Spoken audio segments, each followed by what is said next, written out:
നമസ്തേ.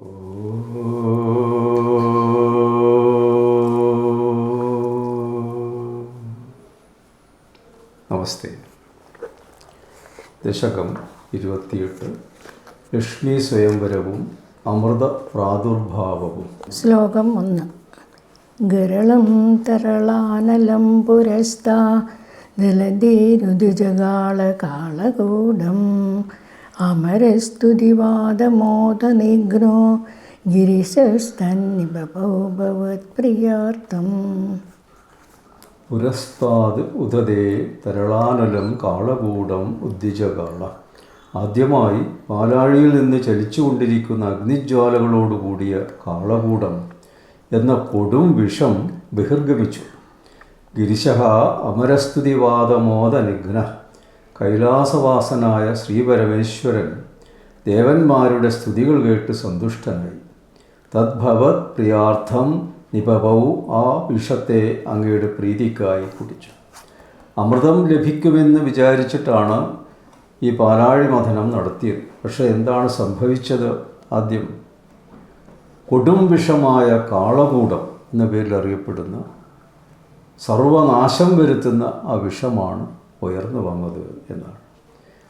ഭഗവാൻ മഹാവിഷ്ണു അതിശക്തമായ രീതിയിൽ പാലാഴി മഥനം നടത്തിയപ്പോഴാണ് അഗ്നിജ്വാലകളോടുകൂടിയ കാളകൂടം എന്ന കൊടും വിഷം ഉത്ഭവിച്ചു. ഭയന്ന് വിറച്ച ദേവന്മാർ ശ്രീപരമേശ്വരനെ വിരാട് സ്വരൂപനായി സങ്കല്പിച്ച് സ്തുതിച്ചു.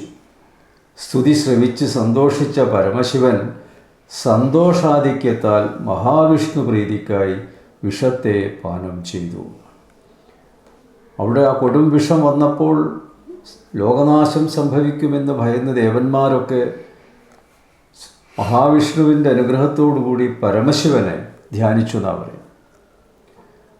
പരമശിവൻ വിഷഹാരിയാണ്. ആ പരമശിവനെ ധ്യാനിച്ച് വിരാട് സ്വരൂപഭാവത്തിലുള്ള പരമേശ്വരനെയാണ് ധ്യാനിച്ചത്. വിരാട് സ്വരൂപം സർവം നിറഞ്ഞു നിൽക്കുന്ന രൂപത്തോടു കൂടിയ പരമശിവനെയാണ് സ്തുതിച്ചത്. ഇവിടെ നമ്മൾ പ്രത്യേകമായി ശ്രദ്ധിക്കേണ്ട ഒരു കാര്യം, ഈ കാലത്ത് സതീദേവിയാണ് പരമശിവ പത്നി എന്നാണ് ഭാഗവത്തിൽ പറയുന്നത്.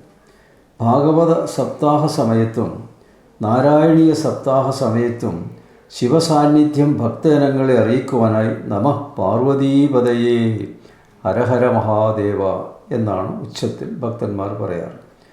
പക്ഷേ ആ കാലഘട്ടത്തിൽ പരമേശ്വരൻ സതീദേവിയുടെ ഭർത്താവായതുകൊണ്ട് നമഃ സതീപതയേ ഹരഹര മഹാദേവ എന്ന് പറയുന്നതായിരിക്കും ഉചിതം എന്ന് തോന്നുന്നു. വ്യാഖ്യാതാവിൻ്റെ അഭിപ്രായമാണ്.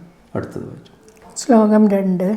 വിമതൽസു സുരാസുരേഷു ജാതാ സുരഭീസ്താം ഋഷിശൂന്യഥാസിരാമൻ അയരത്നമഭൂതദേവരത്നം ദ്യുതരുശ്ചാപ്സരസസുരേഷു താനി. സുരാസുരേഷു വിമതൽസു സുരഭിഃ ജാത. ദേവാസുരന്മാർ നന്നായി കടഞ്ഞതുകൊണ്ട് കാമധേനു എന്ന പശുവാണ് ആദ്യമായി ഉണ്ടായത്. ഹേ ത്രിധാമൻ താം ഹൃഷിഷു ന്യഥാഹ.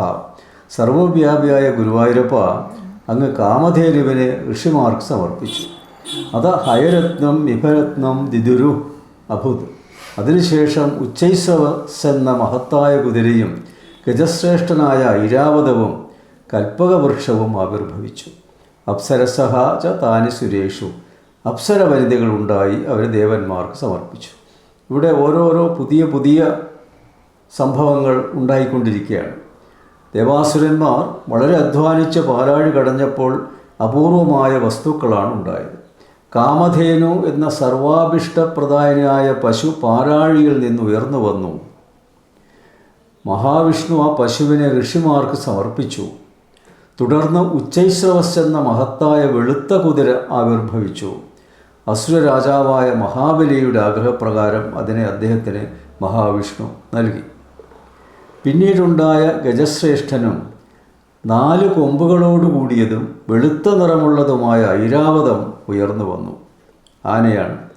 ഇന്ദ്രനാണ് തൻ്റെ വാഹനമായി ഐരാവതത്തെ സ്വീകരിച്ചത്.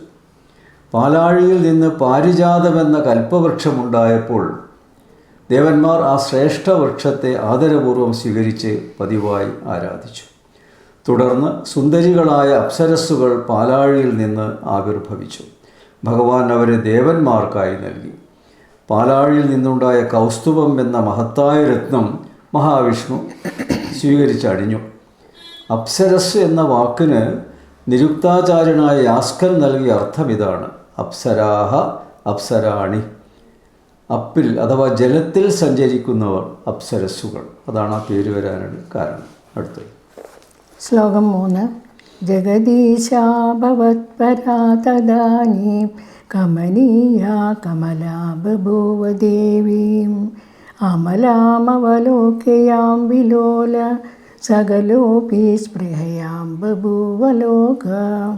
ജഗദീശ തദാനീം ഭവത്പര കമനീയ ദേവി കമലാ ബഭുവ.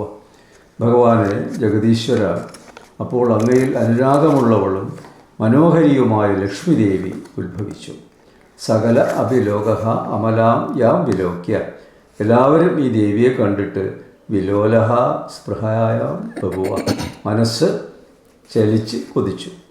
പിന്നീടുണ്ടായത് അതിമനോഹരിയായ ഒരു സുന്ദരിയായൊരു യുവതിയായിരുന്നു.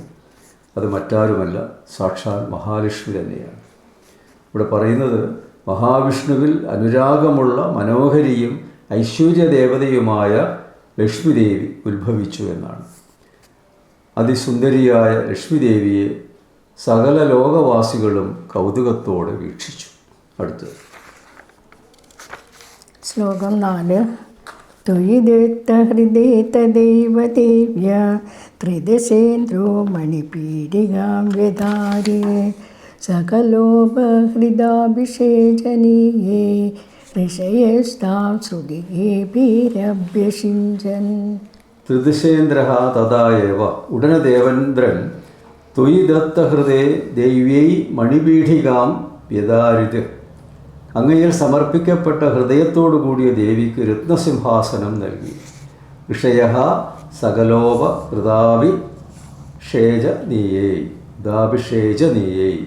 ഋഷിമാരാൽ സംഘടിപ്പിക്കപ്പെട്ട അഭിഷേക വസ്തുക്കളെ കൊണ്ട് ശ്രുതിഗീർഭിയും താം അഭ്യഷിഞ്ചൻ. മന്ത്രപുരസ്സരം ലക്ഷ്മിദേവിയെ അഭിഷേകം ചെയ്തു. അവിടെ ദേവേന്ദ്രനാണ് മഹാലക്ഷ്മി ദേവിയെ സ്വീകരിച്ചതും രത്നസിംഹാസനത്തിലിരുത്തിയതിനു ശേഷം വളരെ അമൂല്യമായ വസ്തുക്കളെ കൊണ്ട് അഭിഷേകം ചെയ്തു എന്നാണ് പറയുന്നത്. ദേവേന്ദ്രൻ്റെ നേതൃത്വത്തിൽ ലക്ഷ്മി ദേവിയെ വളരെയധികം ആദരവോടുകൂടി സ്വീകരിച്ചു.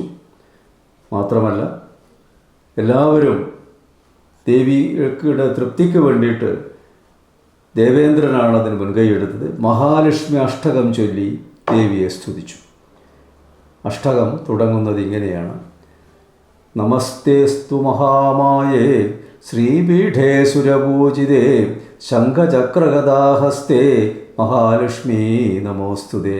ആദ്യത്തെ ശ്ലോകമാണ്. അഷ്ടകം എന്ന് പറഞ്ഞാൽ 8 ശ്ലോകം ഉണ്ടാവും. അതിൽ ആദ്യത്തെ ശ്ലോകം ഒരു ഉദാഹരണത്തിന് സൂചിപ്പിച്ചു എന്നേ ഉള്ളൂ. അടുത്തത് ശ്ലോകം 5. അഭിഷേകജലാനുപാതിമുക്ത ത്വദഭാംഗീരവഭൂഷിതാംഗവല്ലീം മണികുണ്ടലപീതചേലഹാര പ്രമുഖൈസ്താം അമരാധയോന്നഭൂഷൻ. അമരാധയ അഭിഷേകജലാനുപാതിമുഗ്ധ ത്വദഭാംഗേ. അഭിഷേകജലം ദേവിയിൽ പതിക്കുമ്പോൾ അങ്ങയുടെ കടാക്ഷങ്ങളാൽ അവഭൂഷിതാംഗവല്ലിയും താം അലങ്കരിക്കപ്പെട്ട ശരീരത്തോടു കൂടിയ ലക്ഷ്മി ദേവിയെ മണികുണ്ടല പീതചേലഹാര പ്രമുഖൈ അന്വഭൂഷൻ. രത്നകുണ്ടലം, മഞ്ഞപ്പട്ട്, മുത്തുമാല മുതലായവ കൊണ്ട് വീണ്ടും അലങ്കരിച്ചു.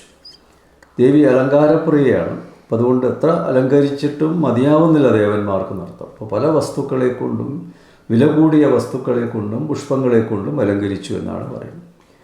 ദേവന്മാർ മന്ത്രങ്ങൾ ചൊല്ലി അഭിഷേകം ചെയ്യുമ്പോൾ ദേവിയിൽ പതിക്കുന്ന ജലഗണങ്ങളോടൊപ്പം അല്പം അകലിൽ നിന്ന് വീക്ഷിക്കുന്ന മഹാവിഷ്ണു കടാക്ഷനിരകൾ ദേവിയുടെ ശരീരത്തെ മനോഹരമായി അലങ്കരിച്ചു.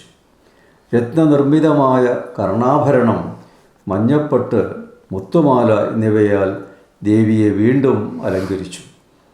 മഹാവിഷ്ണുവിൻ്റെ നിരന്തരമായ കടാക്ഷപാതമാണ് ലക്ഷ്മി ദേവിയെ കൂടുതൽ സൗന്ദര്യവതിയാക്കിയതെന്ന് ഭട്ടതിരിപ്പാട് ആലങ്കാരികമായി ഇവിടെ പ്രതിപാദിച്ചു.